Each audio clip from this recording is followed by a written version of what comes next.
All right, guys, this should be my last part, I think, of the January through March update. And I gotta eat lunch. I'm hungry.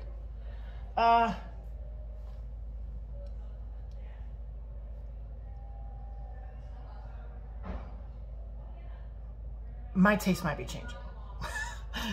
This doesn't have to do with Fate.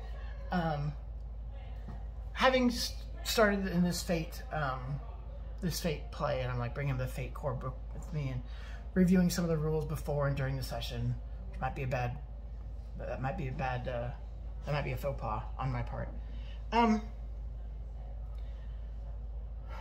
I've also started just reviewing the rules of some other games that I still haven't gotten to the table. I have decided that the next game I run, I'm not even offering Rolemaster as an option. It's off the table. Every time I offer it, especially if I'm bringing in new players, they're like, well, if that's the system you're most comfortable with and you've run for 20 years, like, let's just do that. So I'm just not even going to offer it. So two things are going on. Since I'm talking about next game, let me talk about that. One, I have considered using something like Fate that talks about aspects, or maybe something else,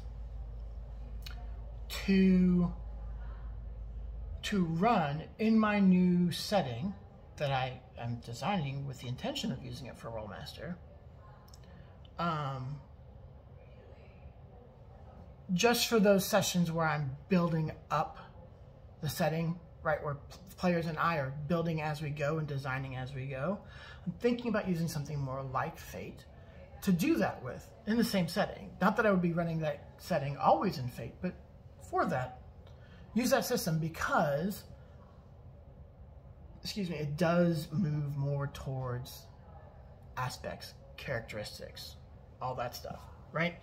And so I was thinking, like, man, player character creation would go so much faster probably, and if I want to describe the world, if I want to describe a city, if I want to describe a culture, then these aspects are really where I want to go.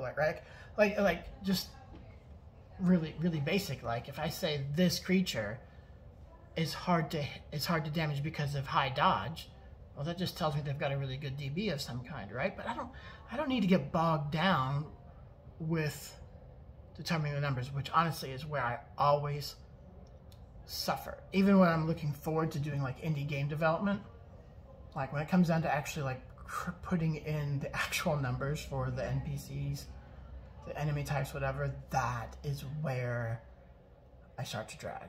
That's where I just have to be disciplined and be like, no, this is gonna get done, this has to get done. So I was just thinking about, like, if I just come up with the descriptions rather than worrying about going through the numbers, isn't this a better place to start?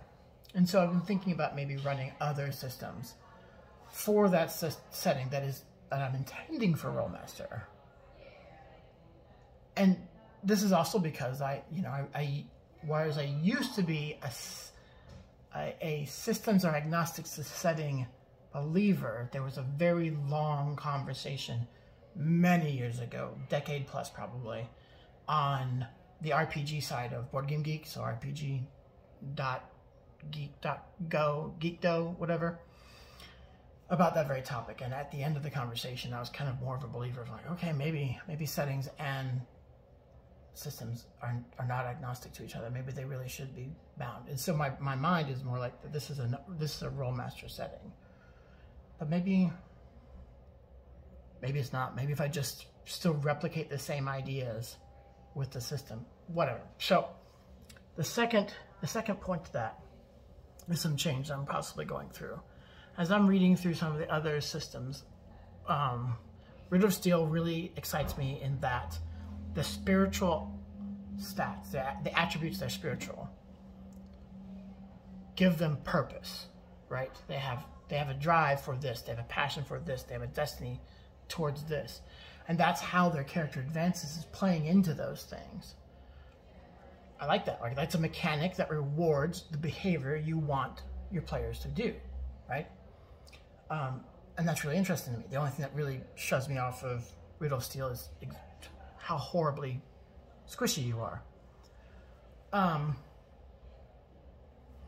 And then I'm reading through, what am I reading through right now? The One Ring. And I like how it has backgrounds as what's more important, which is kind of like AGE. And it's talking so much about like your traits, and it doesn't have such a strong spiritual aspect, but there's the valor and the wisdom, or the valor and valor and wisdom, right?